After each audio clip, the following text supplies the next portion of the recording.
اعوذ باللہ السمیع العلیم من الشیطان اللعین الرجیم بسم اللہ الرحمن الرحیم وبہ نستعین وہو خیر ناصر و معین الہی انطقنی بالہدی وعلمنی التقوی۔ سب سے پہلے تو پروردگار کا شکر ادا کرتے ہیں کہ اس نے ایک مرتبہ پھر ہمیں ماہ رجب المرجب کے آستانے میں کھڑا کیا، اور انشاءاللہ کہ خدا کی بارگاہ میں امیدوار ہیں کہ پروردگار اس ماہ مبارک رجب کی نعمتوں، برکتوں سے، اس کے فیض سے جس طرح سے وہ اپنے اولیاء کو نوازے گا، ان اولیاء کے تصدق انشاءاللہ ہمارے بھی نصیب میں قرار دے۔ اور ایک حدیث کے ذیل میں انشاءاللہ گفتگو کریں گے، جسے نقل کیا ہے سید ہاشم رسول محلاتی نے اپنی نفیس کتاب چہل حدیث میں۔ روایت کو نقل کیا پانچ امام محمد باقر علیہ الصلوۃ والسلام سے کہ امام عالی مقام فرماتے الکمال کل الکمال، کمال محض تین چیزوں کے اندر ہے۔ مفہوم اور ترجمہ میرے الفاظ میں کہ التفقہ فی الدین، پہلی چیز جس کے اندر کمال پایا جاتا ہے وہ تفقہ فی الدین ہے، دین کی سوجھ بوجھ رکھنا، دین میں انسان اپنی ذمہ داریوں کو پہچانے، حرام اور حلال کا شعور ہونا، یہ ایک کمال کی پہلی نشانی ہے۔ ہمیشہ ہم نے بچپن سے مدارس میں، مجالس میں، کتابوں میں اس چیز کو بار بار ہمیں ہمارے نوٹس میں لایا گیا کہ اللہ کے رسول کی خدمت میں ایک اعرابی تشریف لایا اور آ کر کہا یا رسول اللہ، مجھے جو دین آپ لائے ہیں اس سے مجھے کچھ تعلیم کیجیے۔ تو اللہ کے رسول نے اسے کسی صحابی کے حوالے کر دیا، انہوں نے کچھ آیات پڑھی، اور آخری آیت جو قول مشہور کی بنا پر اس اعرابی نے پڑھوائی گئی وہ یہ تھی کہ فمن یعمل مثقال ذرۃ خیرا یرہ فمن یعمل مثقال ذرۃ شرا یرہ۔ تو اس نے کہا کافی ہے میرے لیے۔ اور یہ صحابی آئے اللہ کے رسول کی خدمت میں، کہا مرد عجول تھا، بڑا جلد باز سا انسان تھا، تو اللہ کے رسول نے کہا آیا تو اعرابی تھا، رجع فقیہا، پلٹا ہے تو فقیہ ہو کر پلٹا، یعنی دین کی سوجھ بوجھ لے کر گیا کہ نیکیاں اور گناہ ذروں سے تولے جائیں گے، جو کرے گا اس کو دکھایا جائے گا، چاہے وہ نیکی ہو ذرے کے برابر، چاہے وہ برائی ہو ذرے کے برابر۔ تو تفقہ فی الدین کمال کی ایک نشانی ہے۔ دوسری ایک صبر فی النائبہ، مصیبتوں کے اندر، یہ زندگی کے اندر دیکھیں زندگی ہے، زندگی کا لازمہ ہے ناخوشگوار حالات، زندگی ہے، زندگی کا لازمہ ہے مصیبت۔ ہمیشہ یہ جملہ ہم بیان کرتے ہیں علماء کے اقوال کی روشنی میں، ان سے بڑھ کر ائمہ کی احادیث کی روشنی میں۔ مشکلات کا تناسب کم اور زیادہ ہوتا ہے انسان کی زندگی میں، بعضوں کی زندگی میں بہت مشکلات ہوتی ہیں، بعضوں کی زندگی میں کم ہوتی ہے، لیکن مشکل ہے۔ آغا سید عبداللہ شبر نے ایک پوری کتاب تالیف کی ہے تسلیۃ الحزین کے نام سے، فارسی میں اس کا ترجمہ کیا گیا ہے پاداش رنجھائی زندگی، یعنی جو زندگی میں ہم ناخوشگوار تکالیف سہتے ہیں، خوب ان کے مقابلے میں خدا کی بارگاہ میں ہمارا جو اجر محفوظ ہے، مثلا خود انسان کا کوئی عزیز دنیا سے چلا جاتا ہے، خدا سے کسی کے والدین میں سے کسی کا انتقال ہو جاتا ہے، کسی کا لائف پارٹنر مر جاتا ہے، کسی کی اولاد مر جاتی ہے، تو انسان ان کے مقابلے میں جو صبر کرتا ہے، مال کے کھو جانے پر صبر کرتا ہے، حوادث اور بیماریوں کے مقابلے میں صبر کرتا ہے، یہ کمال کی دوسری نشانی ہے۔ اور تیسری چیز امام محمد باقر علیہ الصلوۃ والسلام کی حدیث کی روشنی میں ہے تقدیر فی المعیشہ، اپنی معیشت کو، ہماری جو معاشی حالت ہے اسے مینیج کرنا۔ یہ میرے الفاظ میں حدیث کا مفہوم ہے کہ تقدیر فی المعیشہ، انسان معیشت کے اندر میانہ روی، اعتدال سے کام لے، مینیج کر کے اس کو چلے۔ اچھا، اس ایک روایت کو جو ہم نے امام محمد باقر علیہ الصلوۃ والسلام کی عرض کی، اور ایک روایت کا ایک جملہ کہ وہ بڑی خاصہ اور عامہ دونوں میں مشہور روایت ہے کہ اللہ کے رسول کے بعد جبرائیل زمین پر مختلف مواقع پر آئیں گے، ٹھیک ہے۔ اہل سنت نے اصل حدیث کا مدعا ملتا جلتا ہے جو علماء عامہ برادران اہل سنت نے اپنی کتابوں میں نقل کیا، اور ہمارے علماء خاصہ اعلی اللہ مقامہم نے اپنی کتابوں میں نقل کیا۔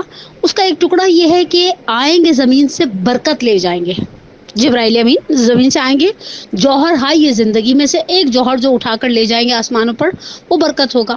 اور یہ بھی ہم سب جانتے ہیں کہ اس وقت ہمارے ہاں ایک بہت بڑا موضوع ہے کہ ہمارے پاس الحمدللہ پیسہ بہت ہے، پیسے میں برکت نہیں ہے۔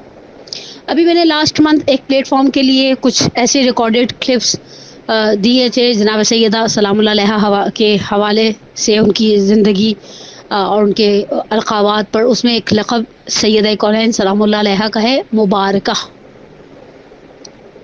اور اس کے ذیل میں گفتگو تھی کہ مثلا برکت کہاں گئی ہماری زندگی کی. مثلا 3 اہم چیزیں ایسی ہیں جن کی برکت بالکل ہی ختم ہو گئی ہے، ناپید ہوتی جا رہی ہے، نظر ہی نہیں آتی. ان میں سب سے پہلی چیز تھی ہمارا وقت.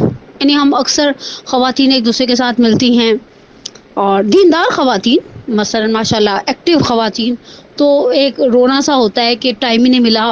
تم فلاں کی ساس مر گئی، جنازے میں گئی، نہیں ٹائم ہی نہیں ملا، ابھی تک افسوس کرنے نہیں جا سکی. وقت نہیں ہے، 24 گھنٹے ہیں، مگر رونا کس بات کا ہے؟ ٹائم نہیں ہے. اور ہمیں پتہ ہے کہ ہماری پچھلی جنریشن کے پاس کاموں کا ڈھیر تھا، اس کے باوجود ان کے پاس شام ڈھلے وقت ہوتا تھا، وہ پڑوسیوں کی عیادت کے لیے بھی جایا کرتی تھی. اب یہاں لوگوں کا یہ حال ہے، سگی پھوپھی ہسپتال میں 10 دن رہ لیتی ہیں اور بچوں کے پاس ٹائم نہیں ہوتا. بچوں سے مراد نئی نسل کے پاس ٹائم نہیں ہوتا کہ ان کو دیکھنے جا سکے. شادیوں بیاہوں میں تسلی والا جایا کرتے تو لوگ رہنے چلے جاتے تھے. ہمارے پنجاب میں بھی ٹرینڈ ہے، شادی ہوتی ہے تو لوگ ایک دوسرے کے یہاں رہنے چلے جاتے ہیں، 5-5 6-6 دن، الحمدللہ 15-15 دن، 12-12 دن، ڈپینڈ کرتا ہے کیسا ریلیشن ہے اور کیسا سامنے والے نے آپ کا استقبال کیا. اب یہ حال ہے کہ ہم جاتے ہیں اور بعض اوقات وہ 2 گھنٹے جو گزارنے ہوتے ہیں وہ بھی بڑے سخت لگتے ہیں. وقت میں برکت نہیں ہے. پہلی چیز، ہماری عمروں میں برکت نہیں رہی. اب میرا موضوع عمر کی برکت نہیں ہے تو میں ادھر جانا بھی نہیں چاہتی کہ بہرحال اس فیز میں تو ہم نے ان کو جناب سیدہ سلام اللہ علیہ کے ساتھ بھی لنک دیا اس عمر کی برکت کو، اور بعض غیر معصومین کی بھی مثال دی، ان لوگوں کے لیے جو کہتے ہیں وہ نوری ہیں اور ہم خاکی ہیں، کہ جن خاکیوں نے ان کے نقش قدم پر چلنے کی خدا سے مدد طلب کرتے ہوئے کوشش کی تو وہ ماشاءاللہ کہیں نہ کہیں پہنچ گئے. اور تیسری چیز جس کا ہر دوسری زبان پر رونا ہے وہ ہے پیسے میں برکت نہیں ہے. یعنی اب بچے بیٹھ کر ہنستے ہیں جب آپ ان کے سامنے کہتے ہیں کہ فلاں صاحب کی، مثلا تمہارے فلاں رشتہ دار کی جب فلاں کے ساتھ شادی ہوئی تو ان کی تنخواہ 800 روپے تھی، 600 روپے تھی، اور وہ ہنستے ہیں، بڑی دیر تک ہنستے رہتے ہیں. یہ مال کی برکت ہماری کہاں جا رہی ہے؟ اچھا سیلریز اور انکم کے ڈیجٹس ہیں تو بڑھتے چلے جا رہے ہیں. اب تو معاشیوں کی تنخواہ سینکڑوں میں نہیں ہوتی، ہزاروں میں ہے. ٹھیک ہے، اس مال کی برکت کے ہمارے ہاتھوں سے نکل جانے کے بہت سارے علل و اسباب ہیں جو ہماری آنکھوں کے سامنے ہیں، مشاہدے میں ہیں.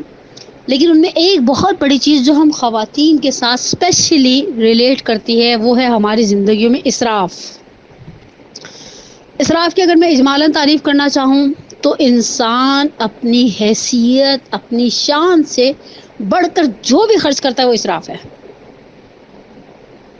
اچھا اس کے خمس کے مسائل الگ ہیں، یعنی وہ خرچ شدہ پیسہ اور خمس وہ ایک الگ بحث ہے جس میں فقہی اعتبار سے جانا نہیں چاہتی. میرا موضوع اس وقت فقہ کے مسائل کو ٹچ کرنا ہے ہی نہیں. مثال کے طور پر میں اب بالکل خالصتاً میری بہنوں کو، میری بیٹیوں کو پتہ ہے کہ جب میں مثالیں دیتی ہوں نا تو زنانہ ٹائپ کی مثالیں دیتی ہوں تاکہ میرے سننے والوں کو اگر میری ساری گفتگو بھول بھی جائے گی، جو کہ بھول جاتی ہے، لیکن مثالیں نوعاً یاد رہتی ہیں. اور مثال دے کر بات کرنا، بہرحال یہ چیز تو ہم نے سیکھی اپنے دین کی بنیادوں کے اندر. مثلاً کسی جگہ پر ہمارے ریلیشنز ایسے تھے کہ ہم ان کے ہاں شادی میں اگر 250 روپے کا ایک انویلپ بنا کر دے دیتے. ویسے 250 روپے تو بہت ہی چھوٹی رقم ہے، لیکن خیر دور پار کے تھے، بس ہم نے انویلپ دینا تھا اور نکل آنا تھا. تو ہم نے یہ سوچا کہ نہیں، اچھا ہماری حیثیت بھی 250 روپے دینے کی ہے ان کو، اور ہم 500 روپے دیں. علل خصوص اسراف کی مصیبت میں خواتین پتہ ہے کب مبتلا ہوتی ہیں؟ جب وہ دیکھا دیکھی کرتی. تو یہ جو 250 روپے ایکسٹرا دیے گئے نا، یہ اسراف ہے. ہماری حیثیت کسی شادی میں کپڑا بنوانے کی 3000 روپے کے جوڑے کی تھی. اب آپ سوچیں گی پہلی مثال 250 روپے کی دی تو وہ مجھے لگا کہ 250 روپے بہت ہی چھوٹی رقم ہو گئی ہے، تو میں نے اس دفعہ جوڑے کی رقم بڑھا دی.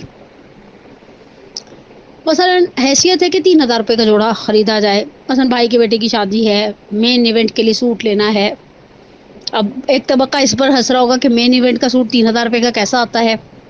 دونوں طرح کے لوگ معاشرے میں موجود ہیں.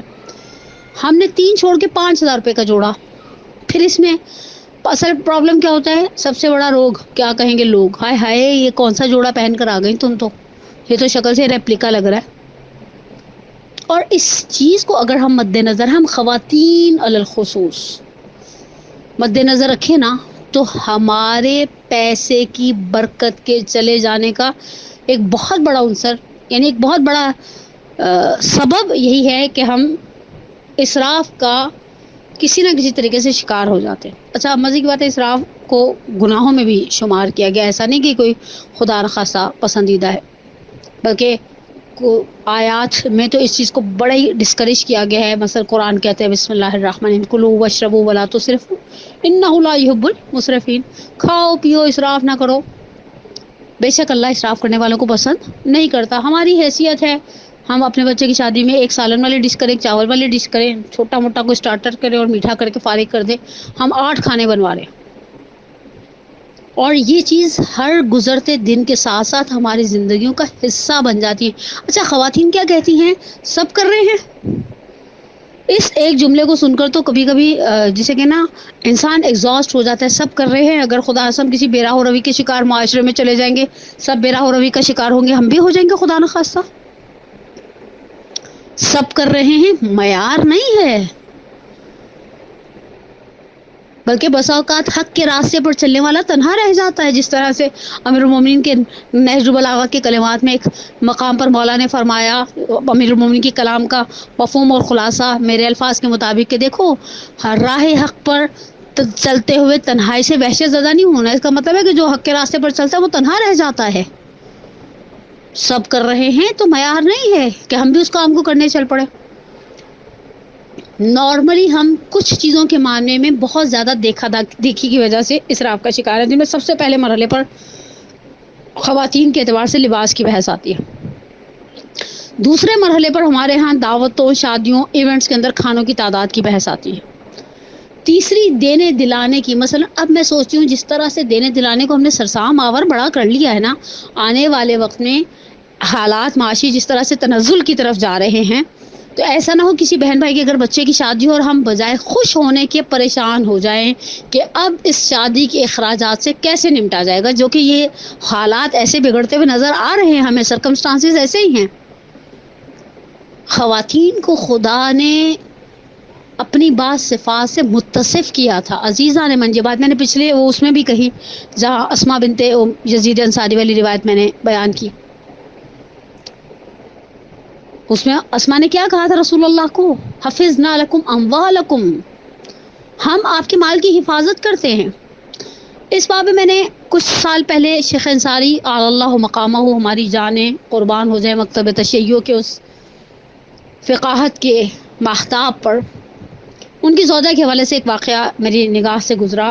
کتاب کا نام ذہن میں نہیں ہے ورنہ ریفرنس بھی لگے ہاتھوں دے ہی دیتے، کہ شیخ جب نجف اشرف گئے، کیونکہ بیسیکلی شیخ کا تعلق دسفول کے علاقے سے تھا، تو جب فیملی سیٹ ہو گئی، سارے بیگم بچے ایک دن مثلا خواتین آتی ہیں، خواتین سوشل ہوتی ہیں، الحمدللہ ہونا بھی چاہیے ان کو، ایک دوسرے کی خوشی غمی میں شریک ہوتی ہیں، پڑوسنے آتی ہیں کچھ پکا ہوا لے کر، کیا آپ محلے میں نہیں آئی ہیں. نجف کی کچھ خواتین کی اہلیہ سے ملنے آئیں کہ مثلا آئی ہیں ایک علمی شخصیت. انہوں نے اس زمانے میں ایران اور عراق میں ابھی بھی بہت سارے گھروں میں ہے کہ گدوں کا ایک ڈھیر ہوتا ہے، مثلا 3 4 5 بچے ہیں اور وہ سب رات میں گدے بچھا کر سوتے ہیں، تو وہ گدے تکیے اور کمبل وغیرہ کا ایک ڈھیر ہوتا ہے. اور بہت سالوں تک ہم نے ایران میں بھی دیکھا، عراق میں بعض گھروں میں ایسا سیٹ اپ ہے. اور اس کے ان گدوں کے ڈھیر کے اوپر، اس بستر کے ڈھیر کے اوپر ایک چادر ڈالی جاتی ہے، جسے فارسی میں تو چادر شب کہتے ہیں. میں نے فارسی کتاب میں یہ واقعہ پڑھا تھا. ان میں سے ایک خاتون نے شیخ کی زوجہ سے کہا کہ چادر شب نہیں ہے آپ کے پاس؟ جیسے اب دیکھیں، دیکھا دیکھی ہر عورت کا المیہ ہے.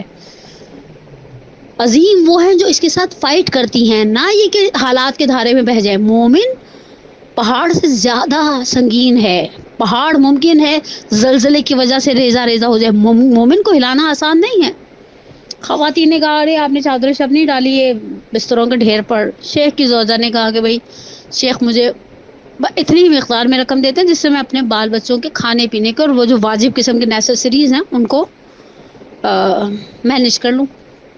خواتین چلی گئی. اب یہ خاتون تھی بالآخر دل کے اندر ایک چھوٹی سی پھانس تو آئی جاتی ہے نا انسان کی، جب چار لوگ ایک ہی بات کو الگ الگ انداز سے کرتے ہیں. انہوں نے رات میں شیخ تشریف لائے. شیخ کا تقوی علماء نجف میں ضرب المثل تھی، حتیٰ برادران اہل سنت ان کی زہد کی مثال دیا کرتے تھے. ایک جملہ استعمال کیا کرتے تھے میں کرنا نہیں چاہتی، لیکن شیخ کی عظمت، شیخ تھے بہرحال. شیخ سے کہا کہ ایسے خواتین آئی تھیں، انہوں نے کہا چادر شب نہیں ڈالی آپ نے، یہ بستر جو ایک ڈھیر لگایا ہوا ہے بستروں کا. شیخ نے کہا میرے پاس بیت المال سے اس طرح کی فضول خرچوں کے لیے کوئی پیسہ نہیں ہے.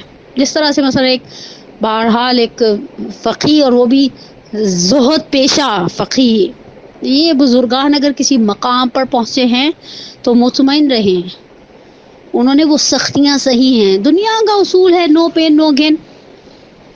زوجہ دل مار کے رہ گئی، خاموش ہو گئی. میری بڑی خواہش ہے میں کبھی قمر السعادات مہدوی پر ایک ایسی ہی تقریر کروں اور خواتین کو موٹیویٹ کروں کہ وہ دیکھیں وہ کیسی خاتون تھی تاریخ مکتبہ تشیع میں، اور پچھلے 50 سالوں کے اندر گزری ہیں.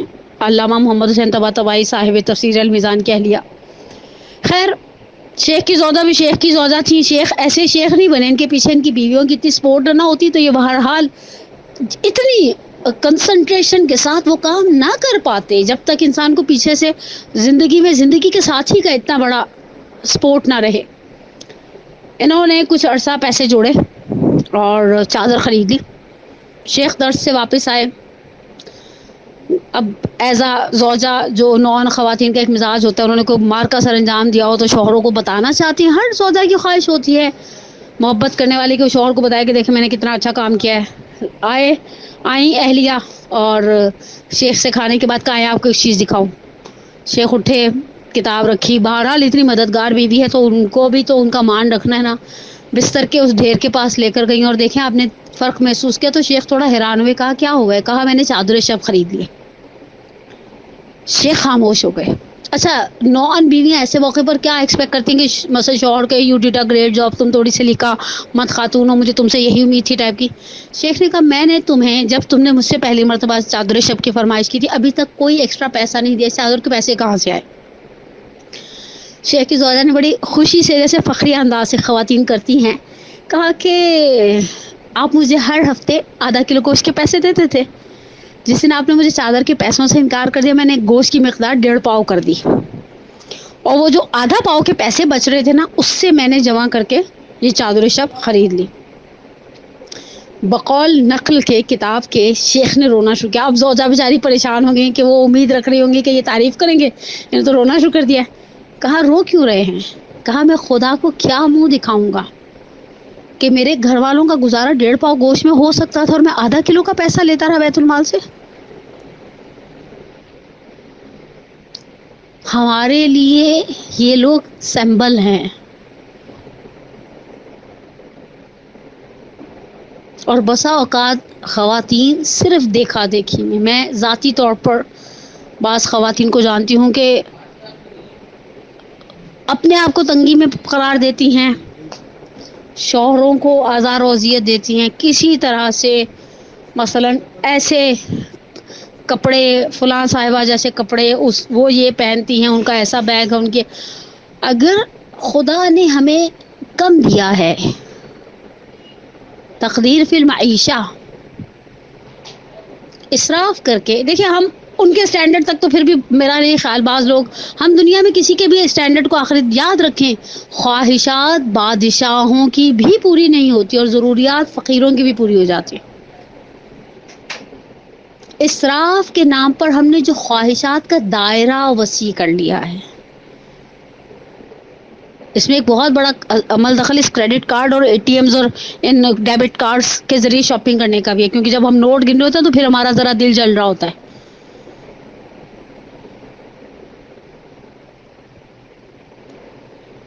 راشن کی جو لسٹیں ہیں شیطان کے ہاتھ کی طرح لمبی سے لمبی ہوتی چلی جا رہی ہیں. میں بہت سخت اور بہت نامناسب جملے نہیں استعمال کرنا چاہتی، لیکن حقیقت یہی ہے کہ ہمارے ہاں لوازمات خورد و خوراک، ایک زمانے میں الحمدللہ سب گھروں میں دودھ آتا تھا، اب دودھ کے اندر ڈالنے کی چیزیں اتنی مہنگی ہو گئی ہیں کہ دودھ کا خرچہ ایک سائڈ پہ ہو جاتا ہے، وہ چیزیں زیادہ ہوتی ہیں. میں نے پچھلے دنوں ایک چھوٹی سی اسٹوری کہیں پڑھی تھی، 1200 روپے کا پیزا. ایک بندی خدا کے گھر کام کرنے والی ماسی نے اسے کہا کہ میں بیٹی سے، شادی شدہ بیٹی سے ملنے جا رہی ہوں، اور شوہر نے اور بچوں نے کہا پیزے کا آرڈر کرتے ہیں. اس نے کہا ابھی 1200 روپے ماسی کو دے دے. تو اس ماسی نے بتایا کہ اس نے 1200 روپے سے کیا کیا خریدا. بچے کے لیے گڑیا بھی خرید لی، اور داماد کے لیے بھی کچھ چیز خرید لی، اور بیٹی کے لیے بھی سموسے اور جلیبیاں لے گئی. ہم نے اپنی آسائشات کو اتنا بڑھا لیا ہے. اچھے خاصے ایک زمانے میں لون کے سوٹ پر کچھ لگانے کا تصور نہیں تھا. دیکھیں میں خواتین سے مخاطب، اب لون کے سوٹوں کے اوپر جو پیچز لگتے ہیں، اور جو ان پیچز کو لگانے کا ہم ٹیلرز کو دیتے ہیں، شاید سوٹ سے زیادہ مہنگا ہمیں وہ پڑ جاتا ہے. ایک زمانے میں ماؤں کے لیے آر تھا کہ ان کی بیٹیوں کو سلائی نہیں آتی اور ان کے گھر کے کپڑے درزی سیتا ہے. اب اگر کوئی گھر میں کپڑے سی رہا ہوتا ہے تو لوگ اسے ایسے تعجب سے دیکھتے ہیں جیسے وہ بیچارہ مریخ سے اٹھ کر آیا ہے، کراچی کا رہنے والا نہیں، آپ گوادر میں رہتے ہیں. اسراف نے ہماری زندگیوں کو بسا اوقات، خدا نخواستہ اگر کوئی خاتون اپنے کیے ہوئے اسراف کی وجہ سے اپنے شوہر کو کسی حرام آمدنی کے لیے موٹیویٹ کرتی ہے، خدا نخواستہ اسی معاشرے میں رہتے نا آپ بھی اور میں بھی، کیا منہ دکھائیں گے ہم؟ یعنی وائٹ کالر مرد اس وقت کہنا نہیں چاہیے. بہرحال خدا سلامت رکھے بھائیوں کو، خدا سلامت رکھے بیٹوں کو، خدا سلامت رکھے گھر کے سربراہ مرد حضرات کو. ان کو سن کے ہی ٹینشن لگ جاتی ہے کہ اب اس نے کچھ کہا ہے. حتیٰ بعض لوگ صرف رجب اور شعبان میں اتنے کپڑے سلواتے ہیں کہ انسان سوچ نہیں سکتا.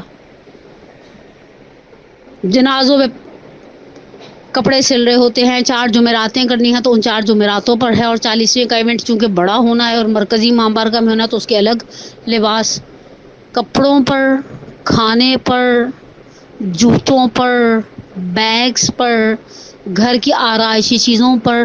مجھے بہت سال پہلے بہت اچھا خوبصورت جملہ کسی نے کہا تھا کہ جب ہم اپنا ڈرائنگ روم بہت زیادہ ڈیکوریٹ کر دیتے ہیں نا تو ہمیں مہمان رحمت نہیں زحمت لگتے ہیں، خصوص اگر ان کے ساتھ کوئی 2.5-3 سال کا بچہ ہو. یہ چیزیں مینٹیننس بھی مانگتی ہیں.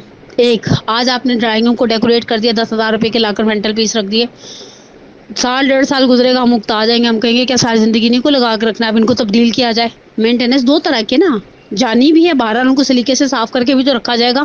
منو مٹی کے اندر دبا ہوا مینٹل پیس تو آپ کی بدسلیقگی کا نشان ہے چلتا پھرتا. اور فائنینشلی بھی اسے مینٹین کیا جائے گا، آفٹر سم ٹائم اسے چینج کیا جائے گا، کیونکہ دیکھ دیکھ کے آنکھیں تھک جائیں گی. کہاں گئے وہ نسل جو سالوں مدتوں چیزوں کے ساتھ انس پیدا کر لیتی تھی؟ اب نئی جنریشن ایسی ہے وہ موبائل کے ماڈل سے بھی بیزار ہو جاتی ہے. وہ پتہ نہیں، شکر اماں ابا کی شکلیں دیکھ کر بیدار نہیں ہوتے، ورنہ کہ ابا ہم کی شکل دیکھ کر بور ہو گئے ہیں. ایک ہی شکل کتنی دیر دیکھیں؟ تو خدا را ہم اپنے اسراف کو، ہم خواتین، میں نے شیخ کی زوجہ کی مثال اسی لیے دی، وہ ہماری طرح کی ایک خاتون تھی. البتہ یقینی سی بات ان کی زحمات بہت تھی، ان کا کوئی انکار نہیں ہے. ہم اپنی ماؤں سے سادگی کو لے لیتے ہیں جنہوں نے بڑے سکون والی زندگی گزار لی، ایک سفید دوپٹے کے ساتھ بعض اوقات 4 سوٹ چلا لیے. اور ہم اپنی نسل کو بھی آگے دیں. اس اسراف نے ہمیں ایک ایسی دلدل میں کھڑا کر دیا ہے جس دلدل سے باہر نکلنے کا ہمیں کوئی چارہ نظر نہیں آتا. اور پھر آخر میں صرف ایک جملہ کہوں، ابھی رجب تو چل رہا ہے، شعبان، رجب، یہ بڑے ایونٹس کے مہینے ہیں. شہید سبت جعفر آل اللہ مقامہ کا ایک جملہ ہے، رجب ہو یا شعبان یا رمضان وہ دن ہیں، ملنگوں کے کھانے کمانے کے دن ہیں. ایونٹ سے بھرے ہوئے ہیں، خوشی کے. رجب میں تو پھر 1-2 غم کے مجالس کے حوالے سے بھی ہوتی ہیں، مجالس ہوتی ہیں. 28 رجب ہوتی ہے، 25 رجب آتی ہے. ابھی ہم نے رجب کے شروع میں امام علی نقی علیہ السلام کی شہادت منائی. 15 رجب کو جناب زینب سلام اللہ علیہ کی شہادت بعض روایات کی روح سے منائی جاتی ہے. خوشی سے بھرے ہوئے آپ، زیادہ تر اس میں خوشیاں ہیں. شعبان تو پورے کا پورے خوشیوں سے بھرا ہوا ہے. ہم کہتے ہیں کہ جتنے ایونٹس پر جائیں کم از کم 7-8 ڈریسز چاہیے. ایک بار یاد رکھیں، بچوں کو کبھی 4 سال کے بچے 3 سال کے بچے کو نہیں پتا ہوتا کہ ایک کپڑا بار بار نہیں پہنا جاتا،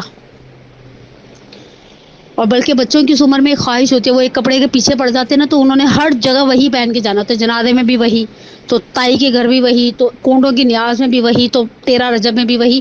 ہم اس کو احساس دلاتے ہیں، بیٹا یہ کل تو پہن کر گئے تھے آپ۔ جس طرح فرزندان یعقوب کو نہیں پتا تھا علیہ وعلی نبینا افضل الصلاۃ والسلام کو، حضرت یعقوب علیہ الصلوۃ والسلام کی بات کری، ان کے فرزندوں کو نہیں پتا تھا کہ بھیڑیا انسان کو کھا جاتا ہے۔ جیسے ہی یعقوب علیہ الصلوۃ والسلام کے منہ سے نکلا انی اخاف ان یاکل الذئب، اور لو اب تو فرزندان یعقوب کو ہوا کہ بھائی ہم اسی طرح کا کچھ سینیریو کھڑا کر دیں گے اور کہ اسے بھیڑیا کھا گیا۔ ہمارے بچوں کو نہیں پتا ہوتا کہ ہر ایونٹ پر الگ الگ کپڑے پہنے جاتے ہیں، ہم انہیں پہلے سکھاتے ہیں، پھر ہم کہتے ہیں ہمیں تو نانی ایک جوڑا بنا کر یا 2 جوڑے بنا کر دیتی تھی، ہم پورا رجب وہی پہن پہن کے پھرتے تھے، تو ہمیں نانی نے ایسی، ہم نانی سے مراد یہاں کوئی نانی میرے مد نظر نہیں، محاورتاً کہہ رہی ہوں، ہماری پچھلی نسل نے ہمیں یہ سوچ ہی نہیں دی تھی، بلکہ وہ بعض اوقات آگے سے ذرا سخت لہجے میں کہتی ہیں کیا مطلب ہے اگر 6 میلاد اور 2 شادیاں ہیں تو کیا 8 جوڑے سلوائے جائیں گے؟ تو ہماری ایف آئی آر وہیں ہلکی پڑ جاتی تھی کہ اماں نے سننا تو ہے نہیں، یہی سلوا کر جو دے دیا غنیمت سمجھے، یا بڑی بہن کا پچھلے سال کا پڑا ہوا پہن لیا اسی کو غنیمت سمجھے، بات ختم۔ ہم جو کر رہے ہیں وہ ہماری اگلی نسل کے آگے قناعت ختم ہوتی جا رہی ہے۔ آخری جملہ میرا حدیث کا مفہوم یہ ہے کہ جو شخص ان چیزوں پر پیسہ خرچ کرے گا جو اس کی ضرورت نہیں ہے، اسے وہ چیزیں بیچنی پڑ جائیں گی جسے ان کی ضرورت ہے۔ پروردگار بحق محمد وآل محمد مولودین رجب کے صدقے میں ہماری سب سے بڑی حاجت ہمارے ولی کے ظہور میں تعجیل فرما، ہمارے گناہان کبیرہ و صغیرہ کو معاف فرما۔ پروردگار اس ماہ مبارک کے رجب میں جو کچھ تو اپنے اولیاء کو، شب زندہ داروں کو، اپنے نماز کو قائم کرنے والوں کو عطا کرے گا، ان کے صدقے میں ہم روح سیاحوں کو، مجھ روح سیاح کو عطا فرما۔ پروردگارہ ہمیں ہمارے والدین کے لیے، ہماری اولاد کو ہمارے لیے باقیات الصالحات میں سے قرار دے، ہم سب کا خاتمہ بالایمان فرما، ہمارے مرحومین کو اس مہینے میں بالخصوص مولود کعبہ کی ولادت آ رہی ہے، ولید کعبہ کے صدقے میں ہمارے مرحومین خصوصیت کے ساتھ میں اپنے مرحوم والدین کے لیے دعا گو ہوں، رب ارحمہما کما ربیانی صغیرا، ربنا اغفر لی ولوالدی وللمؤمنین یوم یقوم الحساب۔ پروردگار انشاءاللہ ہمارے مرحومین کی مغفرت فرمائے، ان کے کبیرہ صغیرہ گناہوں کو معاف فرمائے۔ والسلام علیکم ورحمۃ اللہ۔